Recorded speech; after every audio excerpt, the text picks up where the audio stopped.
I am happy to say that Adam Lazor is taking over charge of the podcast. And why I asked him about the bird noises is because he's formerly trained as a music producer and has a passion for high fidelity audio and telling cool stories, and basically has, is enthusiastic about the podcast.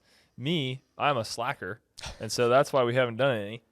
But now podcasts under Adam's control. I'll still be a guest if he, is kind to me.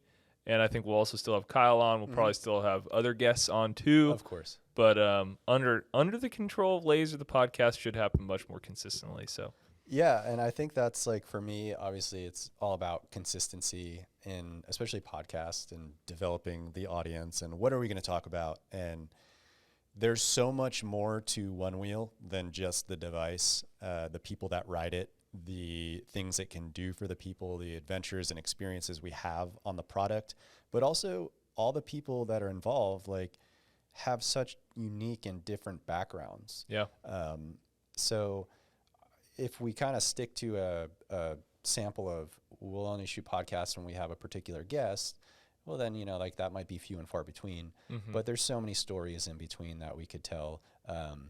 And just like in general, being able to sit down as us and have conversations. totally. And, not every podcast is going to be the most eye-opening and exciting podcast, but that it's all about just continuing and Totally. and allowing it to take its own shape and form. 100%. I'm along for the ride. I'm excited. Okay, Jack, I got one for you. Yeah, shoot. How long have you been riding a Onewheel for? I've been riding a Onewheel. Let's see. We're in, what month is it? April? It is April 2023. April 23. The first time I rode a Onewheel was January, 6th-ish of 2014. So we're coming up on, we're at 9 years. We're coming up on 10. Yeah. This next year will be the 10th year, 10th anniversary, which is pretty wild. Significantly wild. That's really wild. I guess the story of I was working. There's a long version of the story which I will save us. Mm-hmm. But basically, in the last minute, Kyle called and was like, "Hey, I could use some help at this trade show where I'm gonna launch this thing, which is the CES trade show in Las Vegas."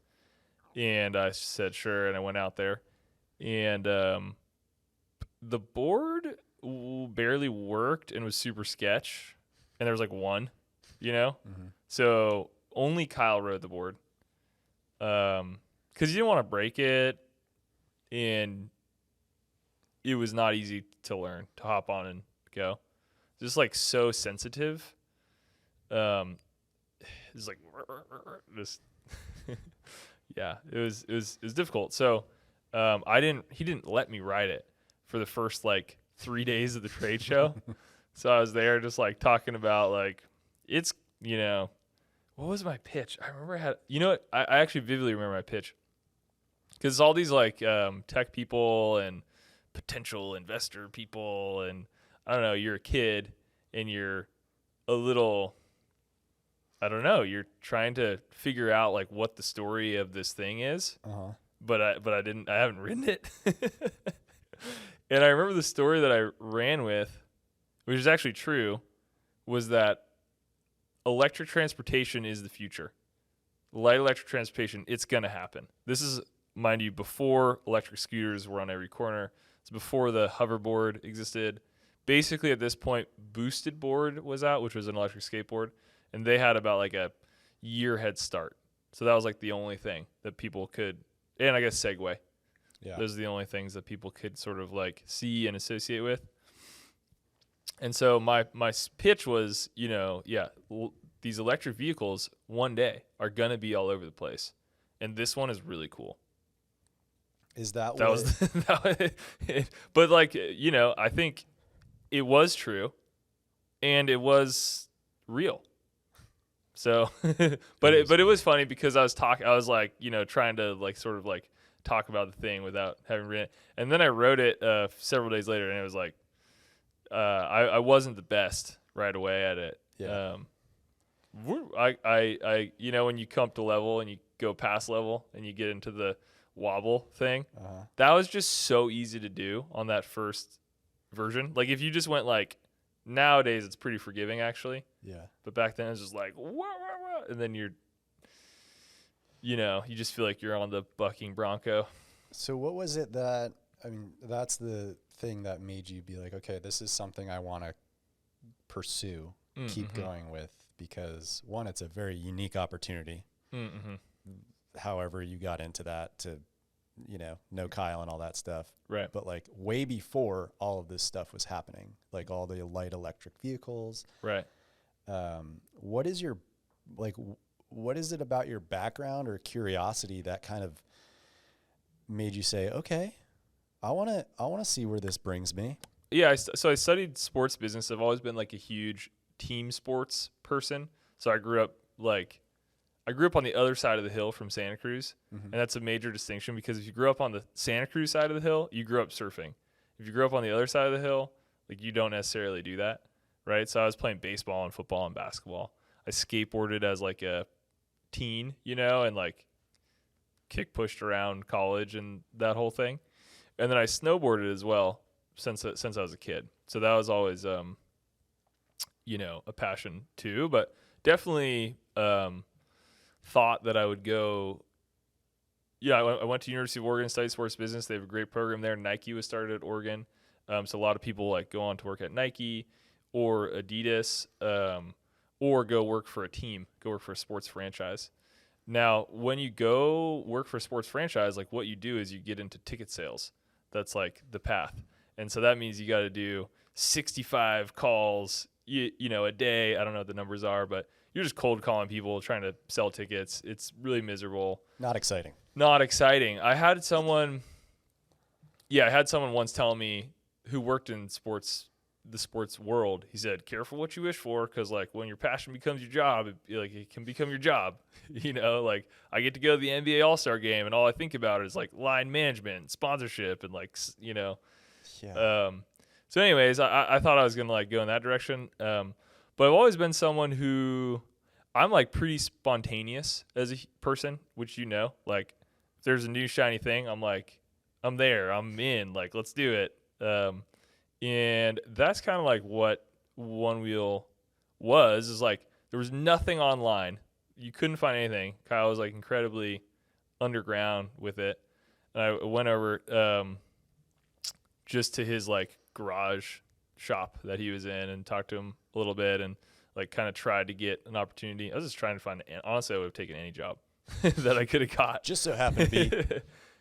Yeah. Cool, Yeah. But after the thing launched and it it's just so different. It's just so different than everything else that had existed. And like people, you saw the reaction that people had. And it was in like headlines of like craziest thing I saw at CES and all that stuff. You just knew right away that like this was some magic shit, honestly. Like I remember like very, very early on riding around the parking lot and being like, if we can't sell 1 million of these things, then we're messing this up, because this thing is so fun. And the other thing that I would add too is that, I signed on as like a 6-week social media intern, basically. And so my highest aspiration, I've like, like written in like a journal, like I'm like, best case scenario, like I hope I get one out of this deal. Like maybe I'll like, that was what I was gunning for. I was like, I don't think I was being paid. So I was like, maybe if I do really good, like Kyle will give me one of these things. 9 years later, has Kyle given you a Onewheel? Not really. No. That's something to say. Like I get asked that question all the time. Like, do you just get free Onewheels? And it's like, actually, no. Like I have access to as many wheels as I want to ride. Right. But it's not like, here you go. That's a problem for us as people that do marketing at Onewheel, is like, if you've ever owned a Onewheel, it doesn't work. Like it just doesn't work. Because whenever we're doing a shoot or a project or whatever, like there's always a situation where we're missing we're down a board. That person has to walk, and it's like, okay, well, you can just ride mine. Then all the rail guards get swapped. In the sense of having it in the workspace, not that it actually doesn't work. Totally. Yeah. I've never dealt marijuana, but I think it's kind of like, it's like you get high on your own supply, when it comes to Onewheels, if you will, That I don't know if that analogy makes any sense. I mean, whether it does or not, you get the idea. Doesn't matter. So 9 years in the game, you've pretty much been here from the start. Mm-hmm. I know for myself, I came in right like in the middle of XR's lifetime, and that was the first Onewheel I'd ever ridden. My first experience was our first meeting when you hired me. Right. And you're pretty good. It was the same thing. Like as soon as I hopped on it, and you kind of just like you were there for support and telling me like the movements. Right. It clicked right away. Yeah. I was like, okay, yep, this totally makes sense. I got a lot to learn, but I totally get it now. Prior to that, I didn't know what a Onewheel was really.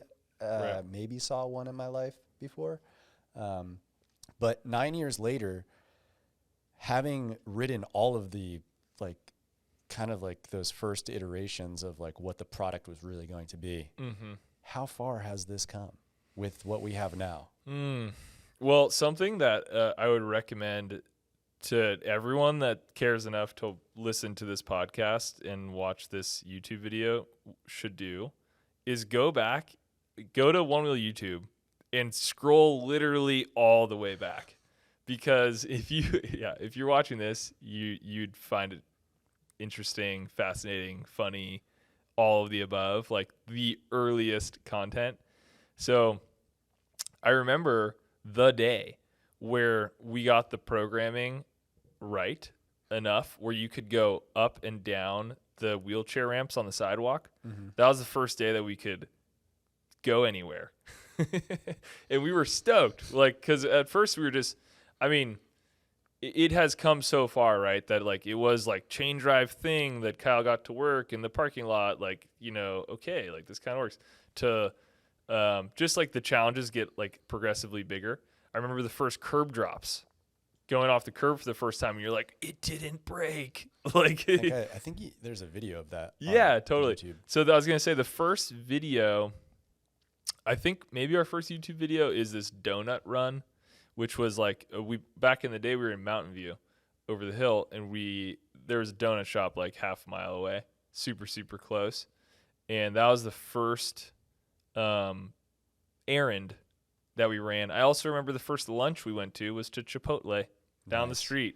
And those were like huge moments because you realize you can go places on this. Like it wasn't even really clear in my, like, it was like kind of like like this is a cool thing.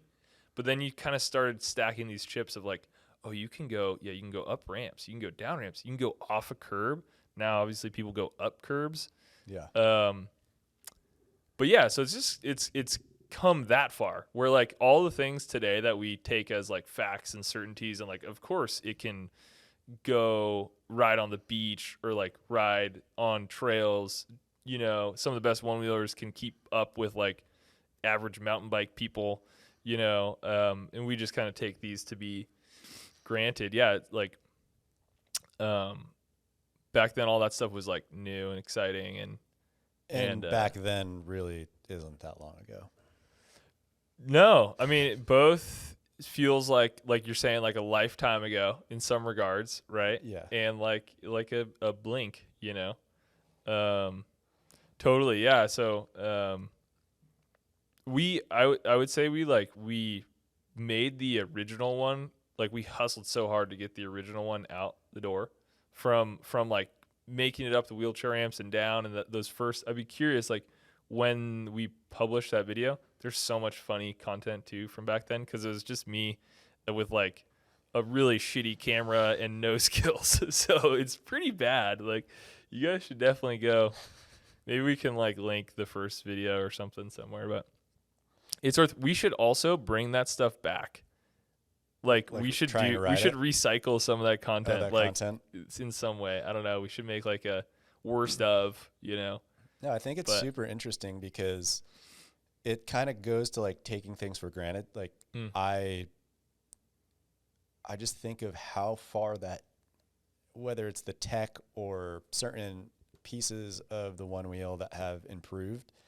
When I come in here and look at old Ironside's chain driven one wheel with a button on top of it and this crazy battery, Yeah. like I think that provides me perspective to know like, wow, Totally. this has come so far. And like every year, you know, and also obviously like the community and the riding too, right? Because you know, now there's like a whole racing league. Now they're holding races in Europe. You know, there's like 5 races in Europe this year that are ORL sanctioned. So, yeah, I mean that is true. And the other thing is that like the first, I don't know, 4 years, like didn't even count. Like how many people started with the original? Not very many. I love when you find someone who's like, I had one. You know, like it's like, yeah, the core of core. But like most people started with XR. Like most people you talk to now are like, yeah, I got one during the pandemic. Yeah, I got one. You know, so like, yeah, the first several years, like no one had a one wheel and nothing was happening. You know, like no, there was not a ton of progression like we think of today. You know, like progression. So yeah, a lot of it's happened. You know, in the last handful of years, I'd say. And I think that's really encouraging because you look at, you know, any of the evolution of the other sports, whether it's like skating or, you know, snowboarding, and they talk about like decades, you know, so like skating, when did skating start? We should, mind you, we're going to work to get Stacy Peralta on the podcast because he's a one wheel rider, which is amazing. And basically like was a founding member of, you know, that generation of skaters, but who kind of took it to the next level. Yeah. What was that? Like 60s, 70s? Like, yeah. Late 40s, early 50s Okay. in skateboarding. But I don't know if that was really cooking. Like I think of those Dogtown days, you know, like I think they were like that, taking it from, that's like when competitions really started coming, and then it kind of like fell off a little bit. Right. They're doing like the ticky-tack stuff. Yeah. It was less trick. Yeah. And then it was like bowls, you know. Pools. I mean, there's all Pools, that. Yeah. But yeah, you kind of think about, and even with and the then like skateboard. street started in like the early 90s or something, maybe late 80s, early 90s. I don't know. I could be fully wrong on all this, but it's like decades. You know, it's like it is over the course of 30, 40 long years, like it evolves to be. Obviously, skating's huge, you know, but yeah, it does make you wonder, like, okay, we're in the first decade still. That's what I always think. Like, yeah. You know, like, what's it going to be like totally. in 10 years? There's like endless potential, you know, there's endless potential. Endless potential.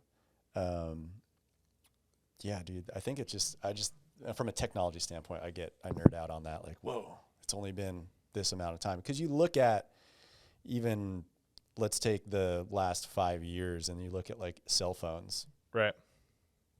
Okay, maybe they added a better camera in it, but they're not really doing anything like crazy. Tell you what, I got the iPhone 14. I had the iPhone 12. They're very similar. Yeah. So then that's like a few years ago it came out. Yeah. They also just blast those things out every year. It's right. like a new one. Right. But as you're kind of like the guy that's, back in my day. I know. I am kind of like the crusty old, you know, jaded wheeler. So what classic. do you, on a like a personal basis, what do you mostly use the one wheel for?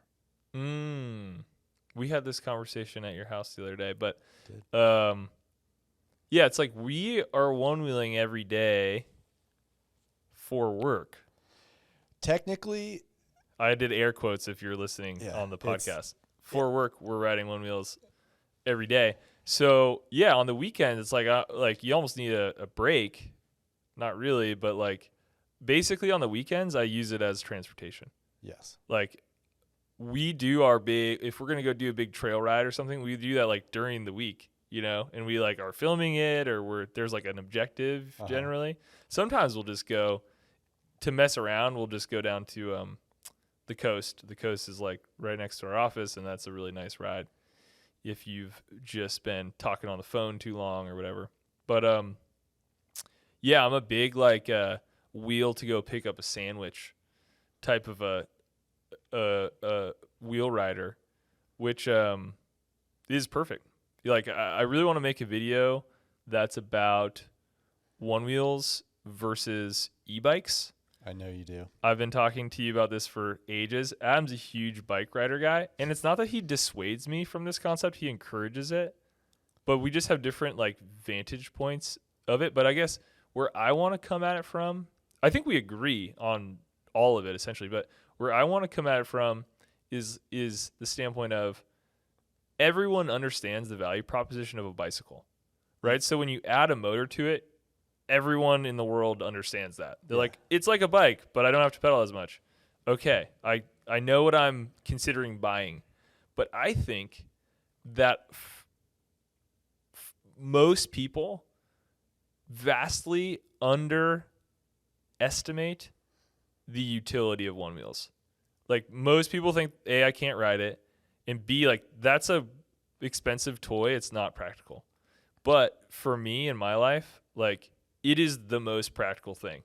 That's why I use it all the time on the weekend when I'm not working. I guess that's my big point. Yeah. Like for me, it's like it's the funnest way to go rip like 7 blocks, pick up my sandwich, and be back home. I do not want to get in the car. I'm not getting in the car for that type of a trip.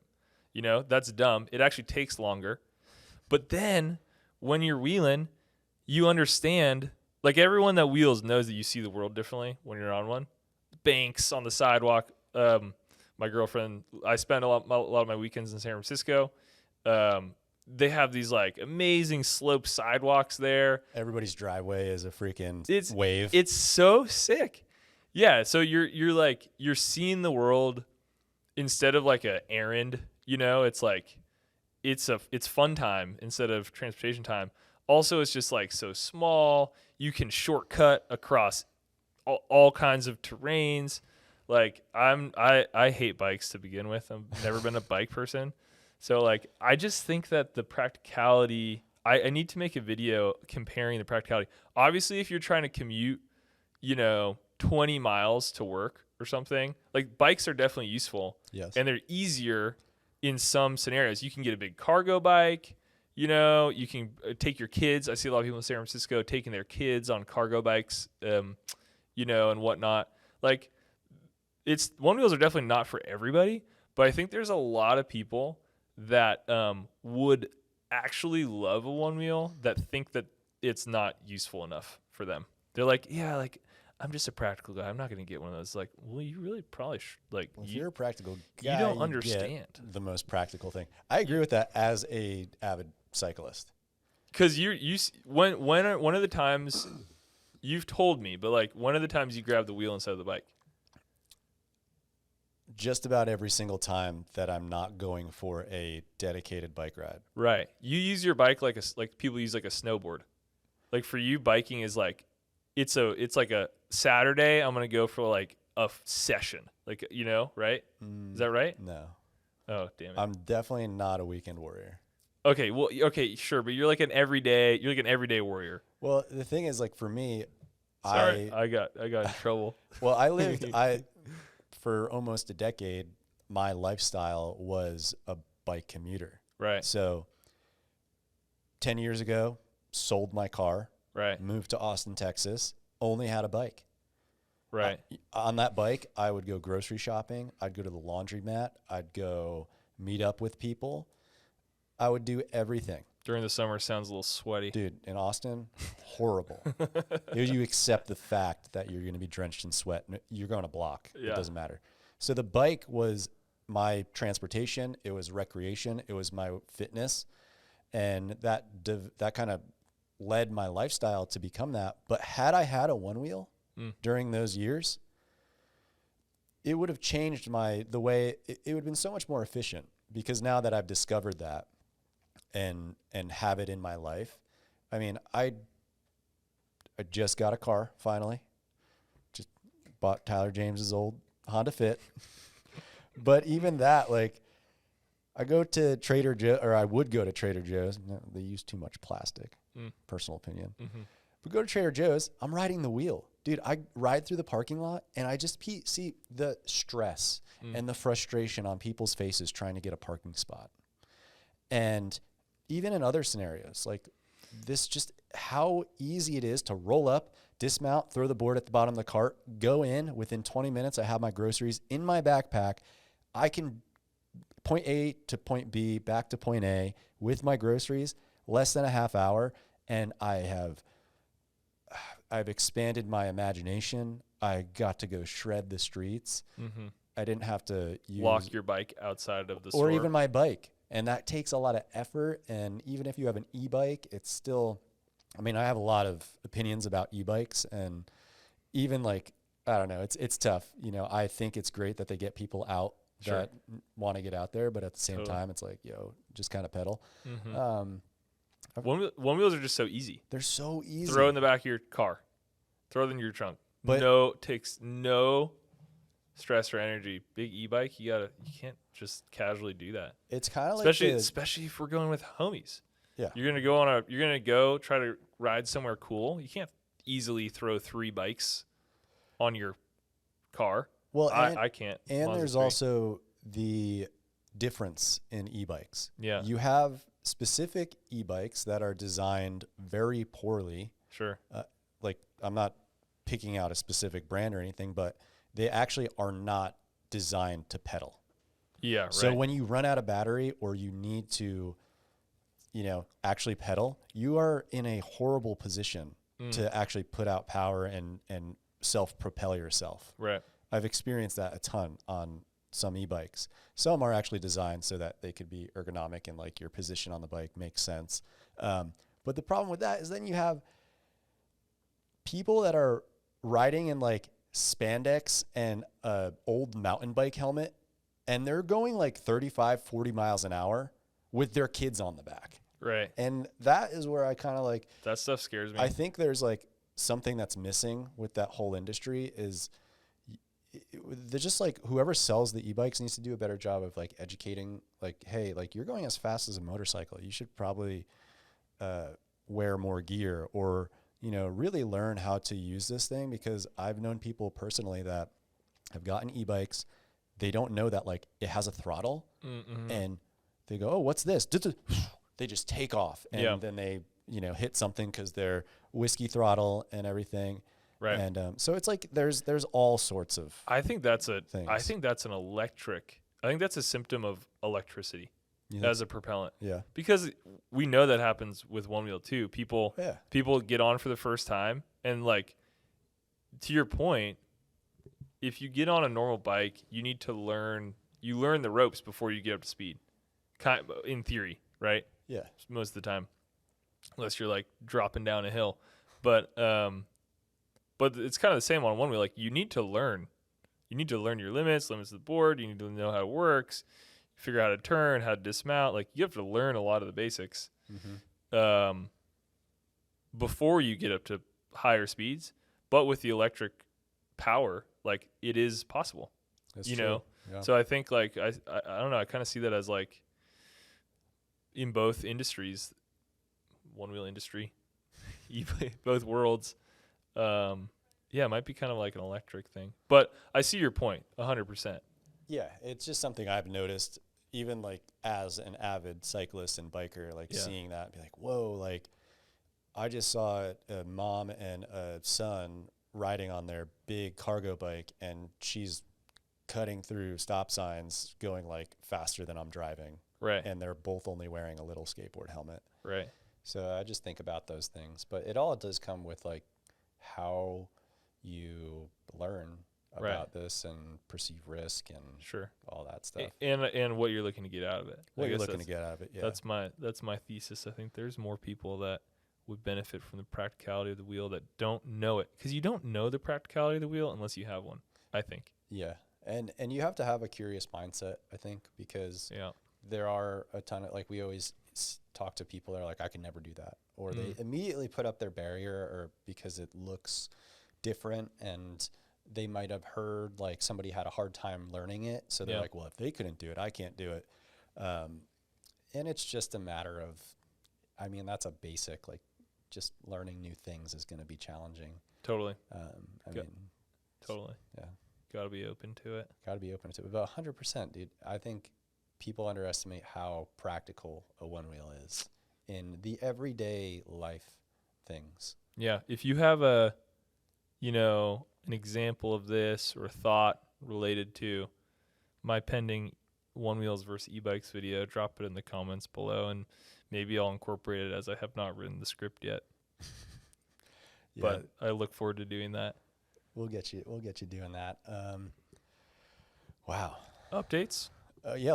Some updates. I think it goes without a question that, of course, people are going to want to know. CPSC, and where does custom shaping stand? CPSC, custom shaping. Okay, we'll go in that order. Luckily, I don't have to deal with the CPSC. So I'm not, dealing with that every day. I don't know exactly what's happening, but basically I know that that dialogue is ongoing and takes up a ton of time bandwidth from, leadership and, just related parties. No new news on the CPSC front. Again, I think just the outpouring of support for One Wheel as a thing to exist in the future was huge. So again, thank you all for doing that. I think that sent a really strong and important message that this is something that really, is beneficial for people in their lives and should exist. And so, basically we are continuing to fight that fight and make sure that, we all can one wheel in the future, essentially. Yeah. But yeah, I mean, to your point, why I said they're related is just because obviously we read the comments, everyone's wondering, where is custom shaping?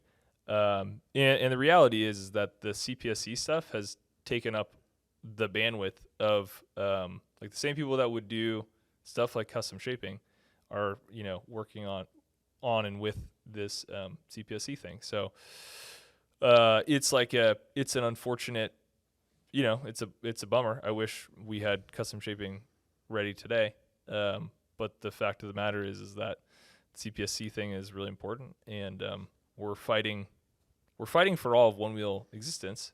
I feel very optimistic. Yeah. That we're gonna find solutions.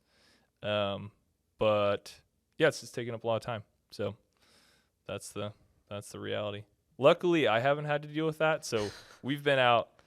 This is always a funny juxtaposition. Yeah, what have you been up to? We've been out going on road trips, shooting. We shot some ad in Arizona. We went and did a photo shoot with Aaron Brimhall, who's an absolute legend. Would love to get him on the podcast. One of the best photographers that I've ever seen, even. Yeah. That shot.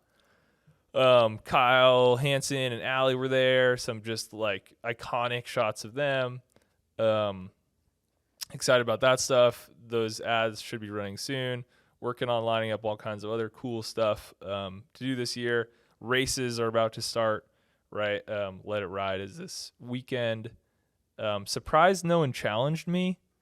There's a betting challenging thing that if you're a hardcore one wheeler, I'm sure you already know about. But I love that idea because it's Vegas. Yeah, makes sense. You can challenge someone, and if someone challenges you, you can call or raise double or nothing. It's a really brilliant idea. Shout out to Joey Knuckles, who I assume he's the organizer. I assume he was behind that. That was brilliant.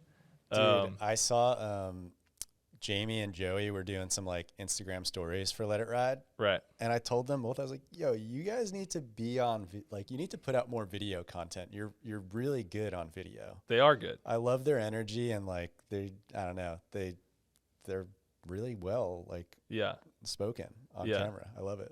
Yeah. So Tyler went out there yesterday. So yeah, we'll see. Excited to see, who comes out on top in those races and kick off the season. Get our first rankings back now that we have a new ranking system. So that's all exciting. Yeah, what else? We're going to Where are we going? Sea Otter. We're going to Sea Otter. Mountain bike people apparently like Onewheels. I don't know.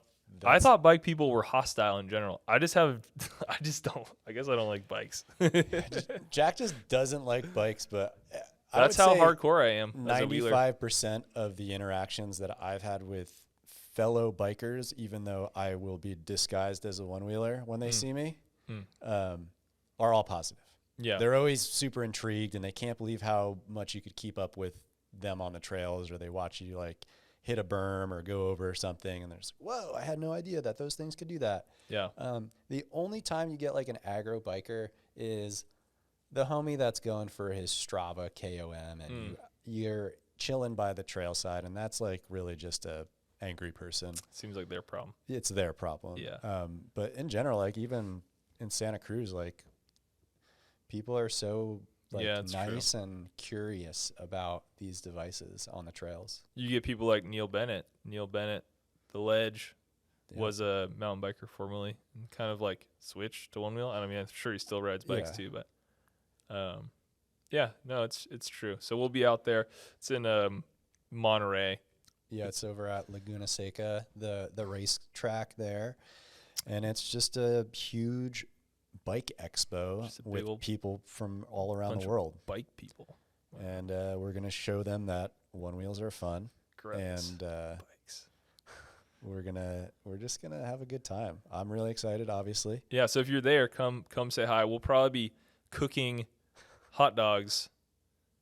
We're gonna camp out. Yeah. We're gonna cook hot dogs. We're going to maybe I'll have Neil challenge some mountain bikers. Yeah. On some like features or something. Yeah. Really showcase what is possible on a one wheel. Show them what we got. My favorite thing though with bikers or people that like are into motorsports is whenever you ride by them, they always go do a wheelie. It's not do a kickflip like a skateboarder. It's do a wheelie. And my response is always, I'm doing a perpetual wheelie. I am. Like, dude. what do you think I'm doing? Like, I am on one wheel. You just gotta go do a lot of arm wave. Whoa! The one wheel is the perpetual wheelie. This is the wheelie machine. Wheelie machine. That's true. That's very true. Yeah. So if you're in the area and you're trying to come out, or you'll be there, we'll be there. So come say hi. We'll cook you a hot dog. You might be able to. We were talking about competing on some, your bike machine for power, or we might be doing some giveaways out there too. Giveaways. So that'll be super fun. It'll be worth stopping by. It'll be worth stopping by. Yeah. Totally. Yeah. Got all kinds of fun things to look forward to this summer, whether it be racing or non-racing things. But we'll tell you about that, I guess, probably like next time we talk too. Next time. I guess one more very important thing to cover was, of course, the chili cook-off. Oh, and the results thereof. The controversy around the winning. Yeah. chili. So Joey Peterson, our colleague, won the chili cook-off as decided by you, the people. But Joey probably spent $100 on his chili because it was beef brisket.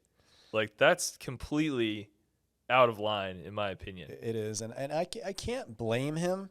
I think he was just trying to strategically put his best foot forward. Right. But where I was coming at it from was like, make a general chili. Right. So we could compare. Right. But that wasn't written in the rules. It was not, and I strayed vastly from that. I heard you had some like Art Deco. I had like a green chili, Yeah. a New Mexican style green chili, where my family, part of my family hails from. But I overheard some girl say, "This is like a chicken soup or something." This is like my chili is misunderstood. I just would like to say, but that's okay. That's okay. Joey came out on top. It was super fun. It was really just fun. over in the parking lot. It's great to have to have Santa Cruz HQ open for people to come say hi. Kyle was hanging out. It's fun to see people like double take. Like, that's Kyle? Oh my God! I saw some nervous, like, hi, how are you? But it was rad. Went on a big ride around Santa Cruz, and Yeah, it was super fun day. I think we talked about it's like something that we want to do maybe once every couple months just because it was a great time. So Yeah, and maybe get some cornhole going. cornhole. Next time, Bring a dartboard outside. someone I forget the guy's name, but he's like, we should do barbecue next time and have it open so that anyone can come enter their barbecue in. Open barbecue comp. That sounds awesome. A, we don't have to cook, but B, you could win. You know, you could win, and then we could like put some prize purse on it or something. Dude, speaking of that, we should fire up the smoker today and throw some. We have those extra dogs from King Hammers.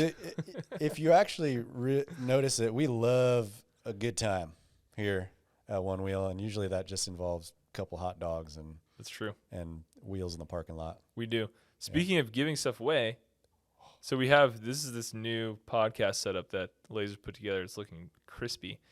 We have this crate here, and inside the crate, we were saying maybe we should put something every episode and we can give it away. Here's how I think we should do it. Okay.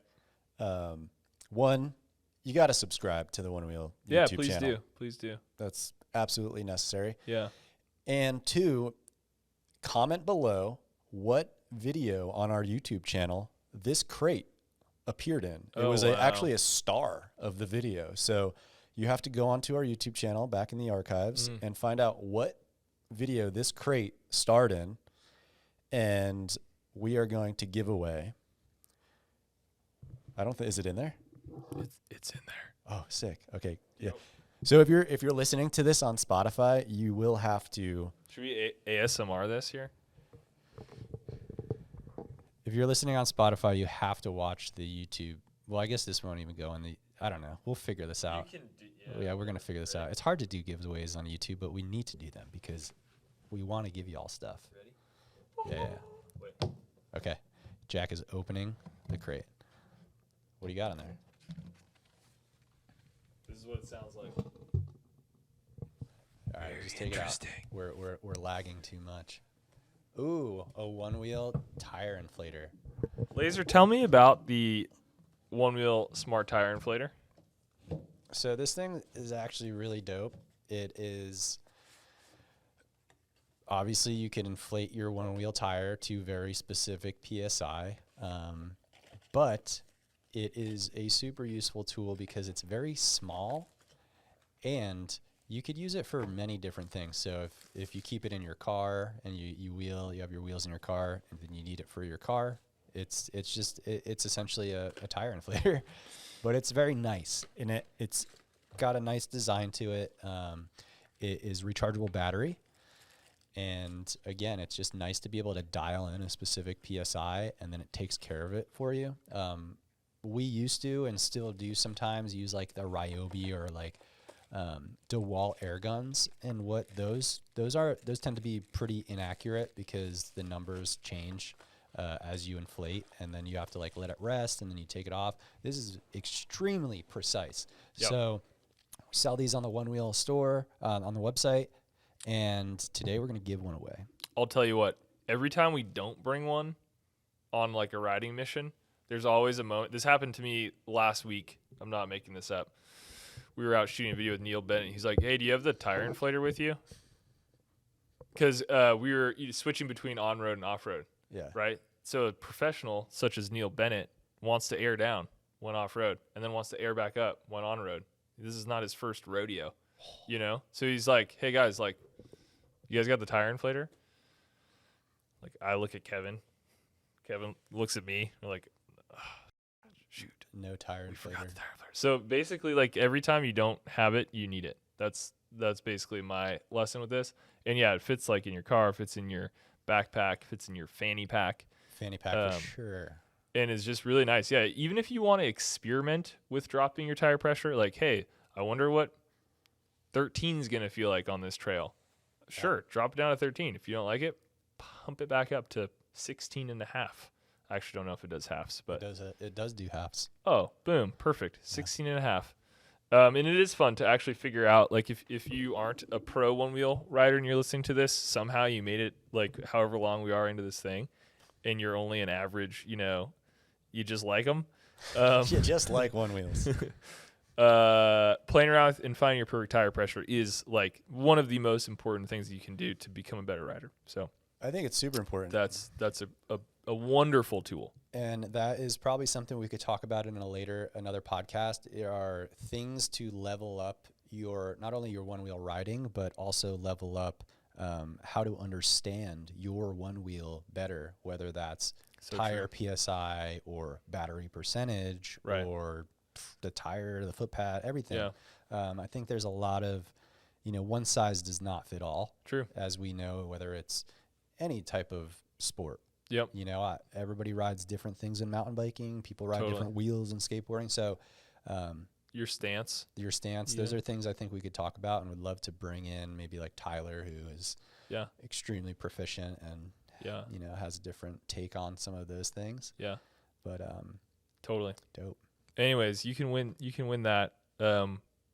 What video is this crate in is a great prompt. We're here today. We showed up. We did the podcast, and we love you all. Yeah. And I think that's a good amount for today. I'm getting pretty hungry, Jack. Yeah. And don't forget, folks, make sure you're subscribed to the Onewheel YouTube channel. Yep. Go follow us on Instagram, TikTok. Check out, we've been putting out a ton of YouTube shorts, just nice little clips, super fun, and engage with us in the comments. But yes, if you want to win the tire inflator, there you go. There you go. And look forward to more Adam Lazor on the podcast because he's large and in charge, and I'm stoked about it. Thanks for joining us, guys. Stoked that you don't have to worry about it. All right. Peace.